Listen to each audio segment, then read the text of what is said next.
Welcome to The Good, the Bad, and the Economy, and I'm your host, Napoleon Olarte.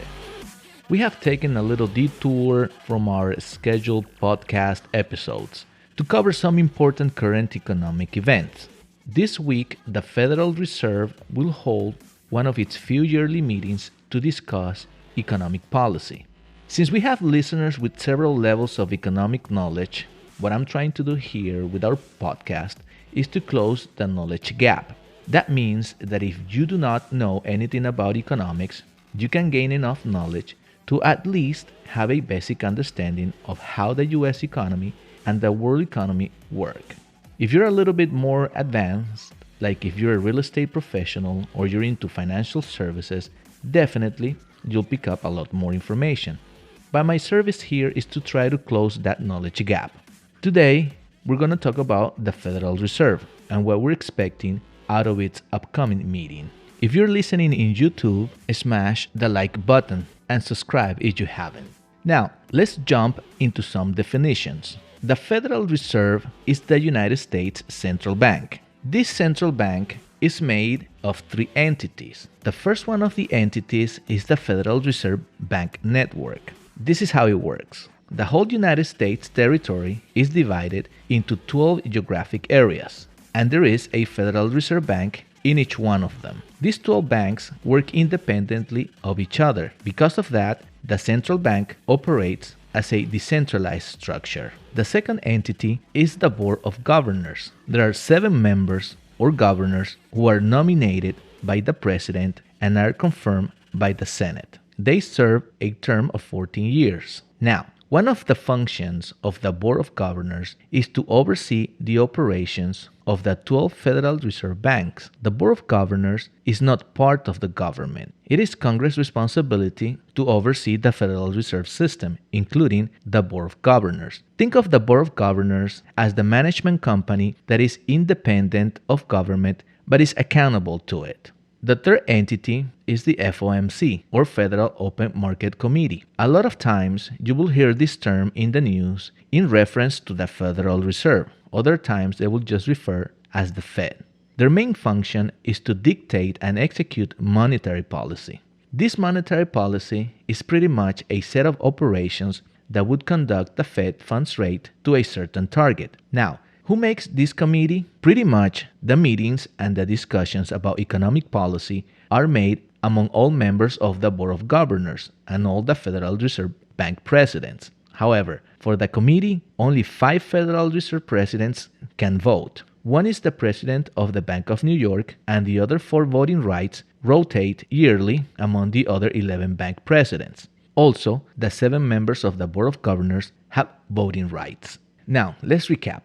The Federal Reserve is made up of 3 entities: the Board of Governors, which are 7 members, the 12 Federal Reserve Banks, and the FOMC, or Federal Open Market Committee, made up of 12 people. The 7 board members, the president of the New York Federal Reserve Bank, and 4 other yearly rotating Federal Reserve Bank presidents. And they meet in Washington, D.C. 8 times a year or more if they need to. At their meeting, they discuss economic policy, and usually at the end of it, they release the Fed funds rates target. There are 3 more meetings left this year: September 21st, which is in a couple of days, November 2nd, and December 14th.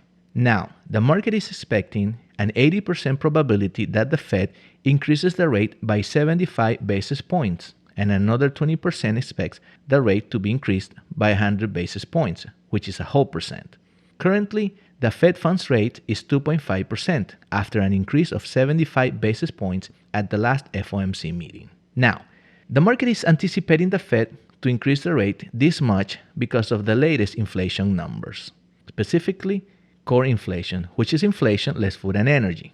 In a previous episode, we talked about how the Fed is implementing a hawkish policy position in order to slow down consumer demand.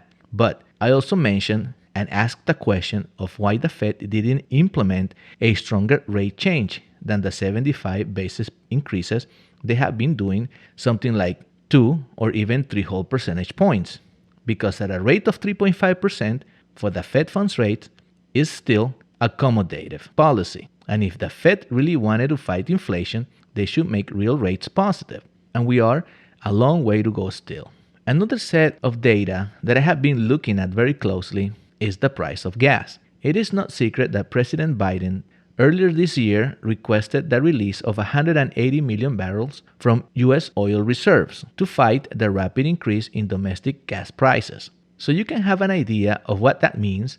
I'll explain with some numbers. The U.S. started crude oil reserves in 1977 after the OPEC placed an oil embargo to the U.S. in 1973.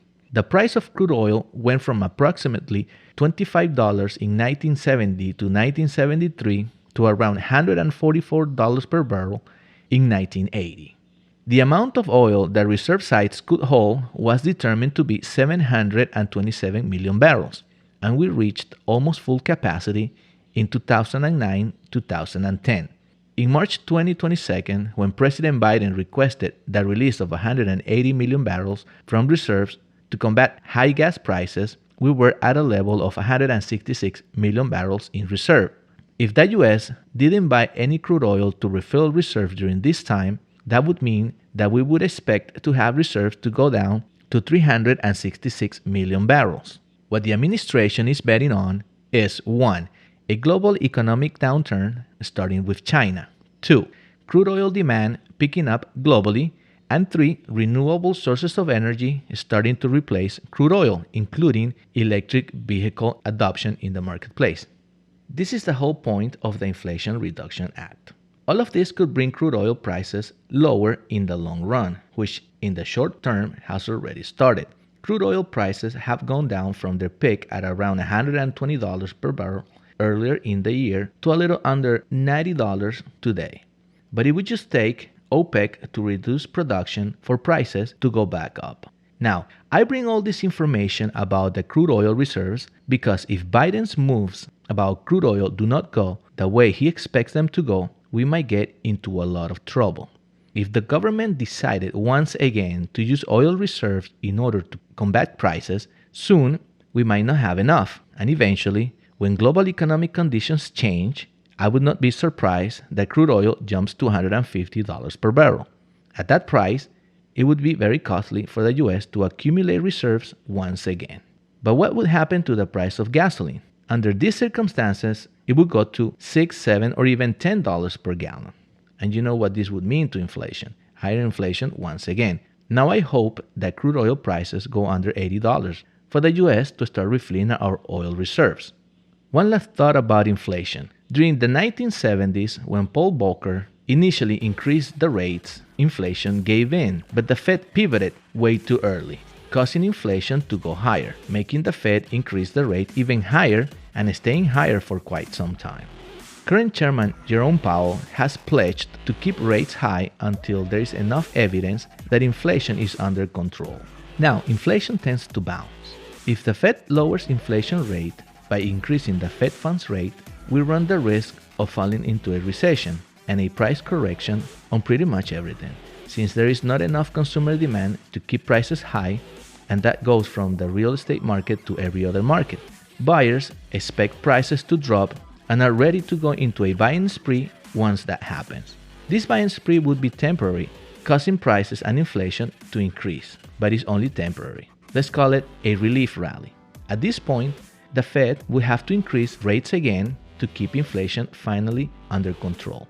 If no major events happen in the world like a war or climate disaster, it might take a couple of yearly cycles before we start another economic expansion. But before any of that happens, inflation needs to get under control. To do that, consumer demand needs to slow down, but the economy still shows signs of strength. In the upcoming month, we'll see if the Fed actions will bring the results they're expecting without hurting the economy too much. For now, let's just keep an eye on what the Fed does in the next couple of days and the next meeting. Until the next episode, see ya.